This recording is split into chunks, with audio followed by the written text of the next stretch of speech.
Halo semua, pada kesempatan kali ini saya akan menjelaskan dan juga mendemokan mengenai alur kerja dari program input nilai kartu hasil studi berbasis struktur data stack yang telah saya buat.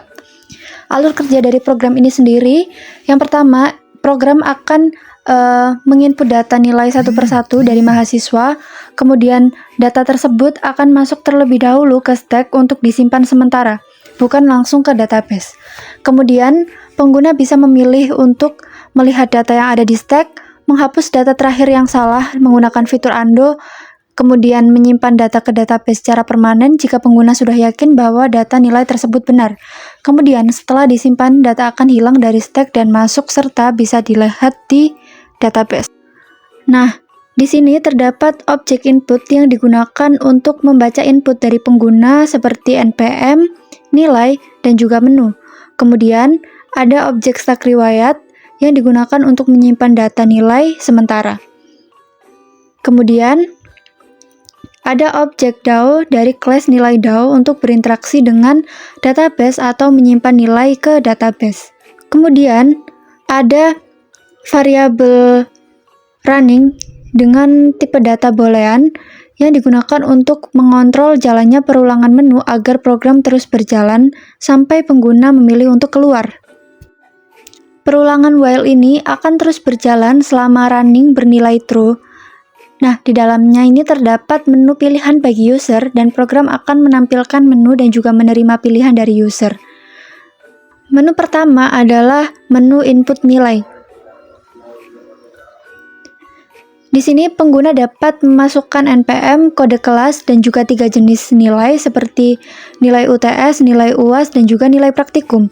Di sini juga terdapat variabel npm yang digunakan untuk menyimpan input npm dari user dengan tipe data adalah integer. Kemudian input next integer ini adalah metode untuk membaca input angka dari user. Dan kemudian metode pass ini digunakan untuk menambahkan data ke atas stack atau top of stack. Kemudian program akan menampilkan pesan data dimasukkan ke stack. Menu kedua adalah menu lihat stack. Di sini terdapat metode tampilkan stack yang berfungsi untuk mencetak atau menampilkan seluruh data nilai yang saat ini ada di dalam stack. Menu ketiga adalah menu untuk undo. Di sini terdapat metode pop yang berfungsi untuk menghapus data paling atas dari stack. Karena stack sendiri menggunakan prinsip LIFO atau last in first out, maka data terakhir yang diinput akan dihapus duluan. Nah, fitur ini cocok digunakan apabila ada kesalahan input sebelum data benar-benar disimpan permanen di database. Kemudian, menu keempat adalah menu untuk simpan data ke database. Terdapat metode pick, di mana metode pick ini digunakan untuk melihat data teratas dari stack tanpa menghapusnya. Kemudian, data tersebut akan diubah menjadi objek nilai untuk dikirim dan juga disimpan ke database. Nah, di sini juga terdapat metode insert nilai dari objek DAO yang digunakan untuk menyimpan data ke database MySQL. Dan setelah data disimpan, metode pop ini akan dipanggil untuk menghapus data dari stack. Nah, kemudian menu kelima adalah menu untuk menampilkan data dari database. Di sini terdapat metode tampilkan data dari database yang digunakan untuk mengambil semua data nilai mahasiswa yang telah berhasil masuk ke database, lalu menampilkannya ke layar dalam bentuk tabel. Kemudian untuk menu keenam adalah menu untuk keluar dari program. Di sini running sama dengan false, berarti program berhenti dan program akan dihentikan dengan mengubah flag running menjadi false. Jadi program akan keluar dari perulangan dan juga menampilkan pesan bahwa program selesai. Nah, sekarang saya akan mencoba untuk menjalankan programnya. Di sini saya akan memilih untuk input nilai mahasiswa. Nah, di sini saya akan menginputkan data nilai mahasiswa mulai dari NPM, kode kelas, nilai UTS, nilai UAS, dan juga nilai praktikum. Nah, data ini akan masuk ke dalam stack sebagai data sementara. Output akan menampilkan pesan bahwa data dimasukkan ke stack. Kemudian selanjutnya, saya akan memasukkan nilai kedua. Nah, data kedua ini juga akan ditambahkan ke stack, dan data akan berada di atas data sebelumnya karena sistem stack bersifat last in first out. Dan yang ketiga, saya akan melanjutkan dengan input nilai ketiga.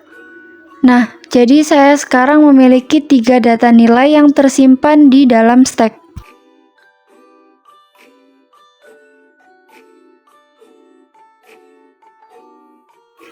Kemudian, saya akan memilih menu untuk melihat isi stack. Nah, outputnya akan menampilkan keseluruhan data yang tersimpan sementara di dalam stack, dimulai dari data terakhir yang dimasukkan yang berada di data paling atas urutannya. Kemudian selanjutnya, saya akan memilih menu untuk undo data terakhir. Nah, karena stack sendiri bersifat last in first out, maka data paling atas akan dihapus terlebih dahulu. Lalu, saya akan memilih menu untuk melihat stack lagi, dan sekarang hanya terdapat 2 data, yaitu dengan kode kelas 402 dan 401. Nah, kemudian saya akan memilih menu untuk simpan ke database untuk 2 data tersebut, 2 data dengan kode kelas 402 dan 401. Nah, kedua data tersebut akan disimpan ke dalam database dan otomatis dihapus dari stack. Lalu, saya akan memilih menu untuk menampilkan data di database. Nah, saat saya memilih menu ini, program akan menampilkan data dari database. Nah, outputnya bisa ditampilkan dalam format tabel seperti ini. Kemudian langkah yang terakhir, saya akan memilih menu keluar untuk menghentikan program. Dan simulasi ini selesai.